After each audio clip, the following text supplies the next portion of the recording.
Welcome back to my channel. তো চলে এসেছি তোমাদের চতুর্থ শ্রেণীর আমার গণিত বইয়ের ৪৯ পাতার অঙ্ক নিয়ে।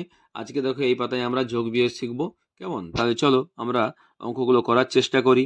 তবে দেখো এখানে যোগ করতে হবে প্রথমে আছে, তাহলে চলো সুন্দর করে আমরা যোগ করি। ২ একে ৩, ৩-এর সঙ্গে ২ যোগ করলে কত হবে? না ৫ হবে। ঠিক আছে। তারপর দেখো ৫-এর সঙ্গে ৭ যোগ করলে ৭-৫ ১২, ১২-এর সঙ্গে ৩ যোগ করলে ১৫। তাহলে এখানে ১৫-এর ৫, হাতে দেখো এখানে ১ বসিয়ে দেবো, ঘর করা আছে। এরপর দেখো ৯-এর সঙ্গে ৮ যোগ করো, কত হবে? ৯ আর ৮-এ যোগ করলে হবে ১৭। কেমন? কারণ ৮ ৮ ১৬, একে ১৭, আর হাতে ১ আছে ১৮, তাহলে এখানে হবে ১৮-র ৮। আবার দেখো হাতে একটা এখানে বসিয়ে দেবে। ৫ একে কত হবে? না ৫ একে ৬। ঠিক আছে, তাহলে ৫,৮৫৫।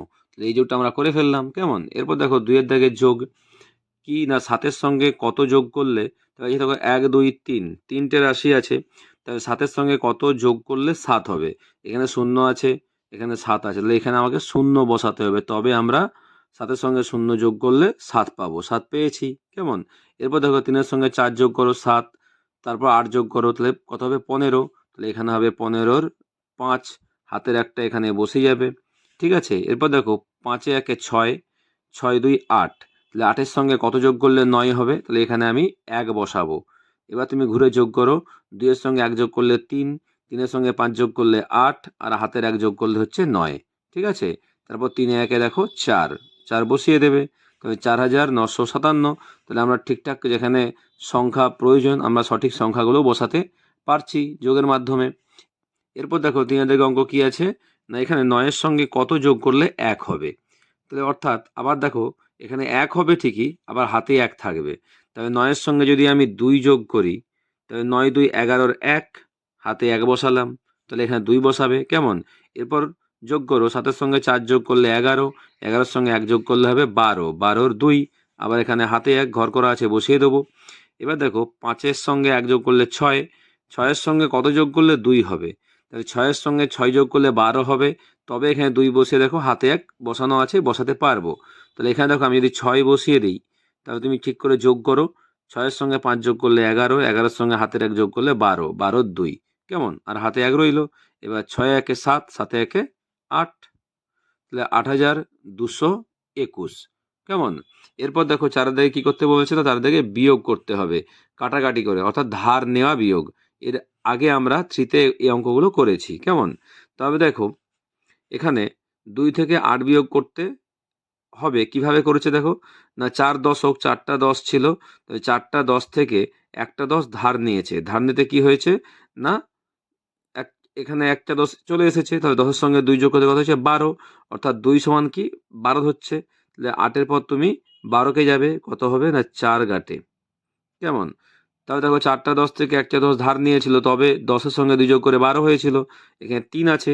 তাহলে ৩ থেকে তুমি ২ বিয়োগ করো, কত হবে? ১। এরপর দেখো ৬, ৬ কেটে ১৬ করেছে। কেন করেছে? না নিচে ৭ আছে, ৭ বড়, অর্থাৎ ৬ থেকে ৭ বিয়োগ করা যাবে না। তাই ৬ কেটে ১৬ কি করে করেছে? না এই যে ৯,০০০ আছে। তাহলে ৯,০০০ মানে কত? এই ৯,০০০ থেকে ১,০০০ ধার নিয়েছে, তাহলে এখানে ৮ হয়েছে। আর ১,০০০ মানে হচ্ছে কত? ১০ টা ১০০। কেমন? তাহলে ১০ টা ১০০, আর তার সঙ্গে ৬টা ১০০ যোগ হয়েছে, তাহলে ১৬ শতক। কেমন? এবার ১৬ শতক থেকে আমি ৭ শতক বিয়োগ করতে পারবো। তুমি ৭ এর পর ১৬ কে যাও, কগাটে হবে? না ৮ ৯ ১০ ১১ ১২ ১৩ ১৪ ১৫ ১৬, ৯ গাটে হবে। তাহলে এখানে তুমি ৯ বসিয়ে দেবে। আর ৮ থেকে ১ বিয়োগ করো, ৭ বসিয়ে দেবে। তাহলে ৭,৯১৪। ঠিক আছে। এরপরে দেখো ঠিক তোমাকে এভাবে কাটাকাটি করে অঙ্কগুলো করতে হবে। তবে দেখো শূন্য, শূন্য মানে কত হবে? শূন্য মানে এখানে আমি ১০ ধরবো। কি করে ধরবো? না একটা ১০ আমি ধার নিলাম ২ ১০ থেকে। এবার তুমি ৯ এর পর ১০ কে যাও, ১ ঘাটে করতে পারছো। এবার তুমি ১ থেকে ৫ বিয়োগ করো, ৫ বিয়োগ করতে পারবে না, ১ দশক থেকে ৫ দশক। তাহলে আমি ৫ শতক থেকে আমি ১ শতক ধার নেবো। ১ শতক মানে কত? ১০ টা ১০। তাহলে ১০ আর ১, তাহলে কটা হবে? ১১টা দশক। এবার তুমি ১১ থেকে ৫ বিয়োগ করো। তাহলে ১১ থেকে ৫ বিয়োগ গেলে ৬ হবে। কেমন? এবার তুমি ৪ থেকে ১ বিয়োগ করো, ৩ হবে। আর ৩ করতে ৩ নেমে যাবে। তাহলে ৩,৩৬১। ঠিক আছে। তারপর দেখো ৬ এর দাগে অঙ্ক। এখানেও তোমাকে ধার নিতে হবে। আমি ৯ ১০ থেকে ১ ১০ ধার নিলাম, এখানে ৮ বসালাম। শূন্য কেটে এখানে 10 বসালাম।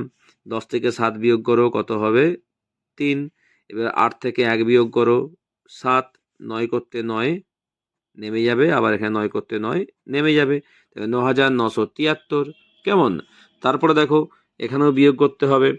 তাহলে এখানে তুমি শূন্য কেটে 10 করবে, এখানেও আবার শূন্য আছে, তাহলে তুমি কি করে করবে? তাহলে আগে আমাকে ধার নিতে হবে এইখান থেকে 4 শতক থেকে। 4 শতক থেকে যদি আমি 1 শতক ধার নেই, তবে পাবো এখানে আমি 10 দশক। কেমন?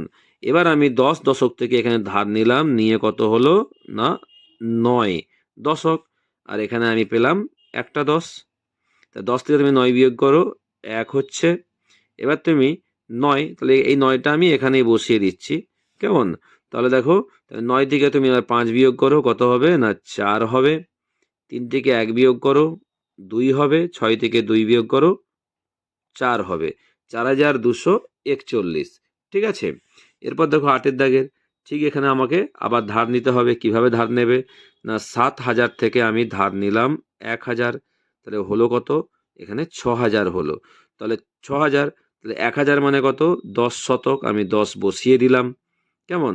এরপরে দেখো এই 10 শতক থেকে আবার আমাকে 1 শতক ধার নিতে হবে। ধার নিতে থাকবে 9 শতক, তাহলে এখানে আমি 10 দশক বসিয়ে দিলাম, কারণ 1 শতক মানে 10 দশক, 10টা দশক কাঠ। ঠিক আছে? আবার এই 10টা দশক কাঠ থেকে আমি একটা কাঠ ধার নিলাম, তাহলে এখানে হলো 9। আর একটা কাঠ মানে কত? 10, তাহলে এখানে বসিয়ে দিলাম 10। এবার তুমি 10 থেকে 9 বিয়োগ করো, 10 থেকে 9 বিয়োগ করলে 1 কাটে। এরপর দেখো তুমি 9 এর পর আবার 9 9 মিলে গেল, কি হবে? না এখানে 0। আবার 9 9 মিলে গেল, এখানে 0। 6 থেকে 3 বিয়োগ করো, 3 হবে, তবে 3001। ঠিক আছে? এরপর দেখো 12 দাগে কি আছে? না 12 দাগে তোমাকে কাটাকাটি করেই করতে হবে, কিন্তু এখানে ঘর দেওয়া নেই, নিজে থেকে করতে হবে। তবে দেখো আমি 6 দশক থেকে 1 দশক ধার নিলাম 5, আর এখানে কত হবে? 10 আর 5 15। কেমন? তাহলে 15 থেকে 7 বিয়োগ করো, 8 হবে। এবার দেখো 5 দশক থেকে 8 দশক বিয়োগ করতে পারবো না, এখানে আবার শূন্য শতক আছে, তাহলে আমাকে 7000 থেকে 1000 ধার নিতে হবে, 6000। আর 1000 মানে 10 শতক। কেমন? তারপর দেখো 10 শতক থেকে আমি যদি একটা শতক ধার নিই, তাহলে এখানে কত হবে? এখানে হবে 9 শতক। ঠিক আছে? আর এখানে হয়ে যাবে 10 আর 5 15 দশক। কেমন? এবার 15 থেকে তুমি 8 বিয়োগ করো, 15 থেকে তুমি 8 বিয়োগ করলে পাবে 7। এবার 9 করতে এখানে তুমি 9 নামিয়ে দেবে, আর 6 নামিয়ে দেবে, তাহলে 6978। কেমন? তারপরে দেখো 10 এর দাগে আমাকে যোগ করতে হবে। 4 1 5, 5 2 7, 7 3 10 0। হাতে এখানে আমি 1 বসিয়ে দিলাম গোল করে। এরপর দেখো 4 1 5, 5 2 7, 7 3 10, 10 1 11 1। আবার এখানে আমি হাতে 1 বসিয়ে দিলাম। কেমন? তারপর দেখো 4 1 5, 5 2 7 3 10, 10 1 আবার 11 1। এখানে আমি হাতে 1 বসিয়ে দিলাম। তারপর দেখো 2 1 3, 3 3 6, 6 1 7, 7110। কেমন? এই যে আমি হাতে একটা বসিয়ে দিচ্ছি, এখানে হাতে তোমাকে 1 না বসিয়ে মনে মনে বা হাতে রেখে কাজ করতে হবে, না লিখে। কারণ এই যে আগে যে দেখিয়ে দিয়েছে হাতে রাখাগুলো, এগুলোকে তোমাদেরকে মনে রাখতে বলেছে যে এভাবে, আর না করে তুমি মনে মনে করে বা হাতে রেখে কাজগুলো করবে। ঠিক আছে? এরপর দেখো এখানে আছে যোগ করতে হবে। 5 3 8, 8 8 16 6, হাতে 1। তারপর দেখো 5 4 9, 9 সাথে যোগ করলে 16, আর হাতের 1 আছে, তাহলে 16 1 17 7, হাতে 1 8 8 16, 16 দিয়ে 18, হাতে 1 19 9, হাতে 1 3 1 4, 4 1 5, 5976। কেমন? এরপর দেখো 9 দাগে যোগ করতে হবে আমাকে। 8 7 15, 15 1 16 6, হাতে 1 9 5 14, 14 আর হাতের 1 15 5, হাতে 1 9 1 10, 10 1 11, হাতে 1 2 1 3। তাহলে এইভাবে তোমাকে মনে মনে হাতে 1 রেখে সুন্দর করে যোগ বিয়োগগুলি করে নিতে হবে। কেমন? তাহলে তোমরা সুন্দর করে এই পাতার যোগ এবং বিয়োগগুলি করে নেবে, কেমন? আর অবশ্যই আমার চ্যানেলটি লাইক করবে, সাবস্ক্রাইব করে পাশে থাকবে। নেক্সট ভিডিও দেখা হবে, টাটা।